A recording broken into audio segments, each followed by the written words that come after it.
त्याच्या सोयऱ्याकडून की हो बाबा हे माझा पाहुणाचे, माझा आमचा व्यवसाय सारखाच आहे, तुम्हाला जे घ्यायचे ग्रह चौकशी करा, तो सोयराच आहे का, या 2 सूट द्यायला तयार आहेत, आणखीन काय पाहिजे. पण व्याख्या सरकारने समजून घ्या, ज्याची कुणबी नोंद सापडली त्याचे सगळे सोयरे आरक्षणात घालायचे म्हणजे का आणि कशामुळं, तर त्यांचा व्यवसाय सारखा आहे म्हणून, त्यांची पोरजात उपजात हे म्हणून, त्यांचे रुटीबिटी व्यवहार आहेत, त्यांच्या चाली रूढी परंपरा धर्मानुसार किंवा तुमच्या केंद्रीय आयोगाच्या मागासवर्ग आयोगाच्या निकषानुसार सगळ्या बसत्यात म्हणून. आणि जो कुणबी आहे आणि मराठा आहे हे तत्सम आहेत, तसेच आहेत म्हणून द्या. व्याख्याचा गैरअर्थ करून पितृसत्ताकडे विनाकारण नेऊ नका.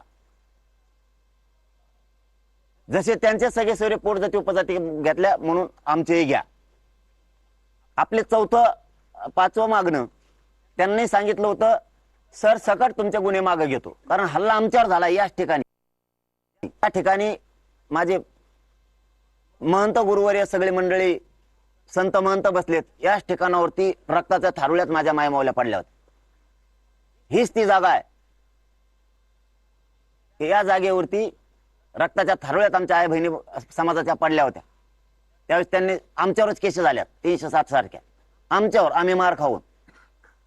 म्हणून त्यांनी सांगितलं होतं की ह्या सगळ्या खोट्या केसेस झालेल्या आहेत. त्यावेळेस ते मीडियात पण आलेलं आहे. आम्ही या सरसकट राज्यातल्या सगळ्या केसेस मागे घेतो, आणखीन घेतलेल्या नाही. जी 6वी 7वी मागणी की मराठा आरक्षणासाठी जे आमच्या बांधवांनी बलिदान दिलेत त्यांच्या नोकऱ्या आणि आर्थिक निधी आणखीन दिलेले नाहीत, कारण आमचं कुटुंब उघड्यावर पडलेत. यांच्या भावनेशी मुख्यमंत्र्यांनी खेळायला नाही पाहिजे, कारण शेवटी बारीक बारीक लेकरं सांभाळायचे कसे. करता पुरुष घरात गेल्याच्या नंतर ज्याचे त्याचे हाल ज्याला त्याला माहित असते, हे मुख्यमंत्र्यांनी समजून घेणं गरजेचं आहे. म्हणून तुम्हाला आज आम्ही प्रेमानं सांगतोय, तुम्ही ही प्रेमाची विनंती लक्षात घ्या. फडणवीस साहेब, पुन्हा पुन्हा आडमुठं समजू नका. तुम्ही वाकड्यात घुसता म्हणून मी बोलतो. तुम्ही जर समाजाशी सभ्य वागायला लागलात, समाजाने मागितलंय जे सत्य ते जर द्यायला लागलात, तर हे समाज डोक्यावर घेईन म्हणतोय तुम्हाला ना. हा शब्द आहे माझा. महंतांच्या समक्ष आज इथं शेकडो महंत बसलेत की यांच्याच हातावरती, यांच्याच ज्ञानावरती, यांच्याच संस्कारावरती आमचं राज्य चालतंय. हाच तो वारकरी संप्रदाय. यांच्या समक्ष शब्द देतो. आमचं कायद्यात बसणार, संविधानात बसणार तुम्ही आरक्षण द्या, आड्यात घुसू नका. असून का देत नाहीत, तर याच्यात नाराजी तुमच्याविषयी मुद्दाम जास्त पसरायला लागली. कारण तुम्ही असून देत नाहीत याचा अर्थ मराठे आडमुठे नाहीत, तर देवेंद्र फडणवीस साहेब मुद्दाम आडमुठे भूमिका घ्यायला लागलेत. त्याचं कारण जोडून सांगतो. परवा 20-21 तारखेला न बसणाऱ्या जाती 29 जाती ओबीसी आरक्षणात फडणवीस साहेबांनी घातल्या. न बसणाऱ्या. मग याला म्हणतात मराठ्याला खुन्नस देणं. तुमच्या समोर तुम्हाला अशी वागणूक दिलं, तुम्ही एखादी मागणी करणं आता या मंडप मध्ये, आणि मी तुमच्या समोर तुम्ही एक मागणी केली आणि मी खुनशीनं दुसराच बोललोय, तुमच्या मन दुखत असते.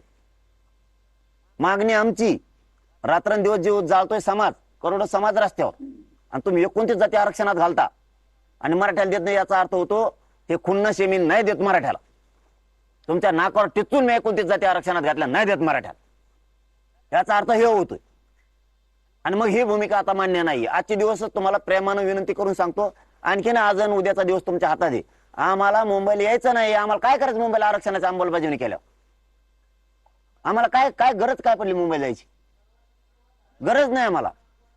तुम्ही आमचे मागण्या येतात त्या देऊन टाका. इथं बसलेला सगळा वारकरी संप्रदायाचा महंत बसलेत. मला प्रामाणिकपणानं सांगा, तुमची जर गावात एखाद्या बांधवाची जमीन 7/12 आहे तर तुम्ही कसं काय देणार नाहीत? मग आडमुठं कोण? म्हणून आज उद्या हातात आहे. आणखी नाही फडणवीस साहेबाला संधी, संधीचं सोनं करा उलट तुम्ही. तुम्हाला वाटतं ओबीसी तुमचे तर मराठे तुमचे होतील. आम्हाला काय घेणं पडलंय राजकारणाचं?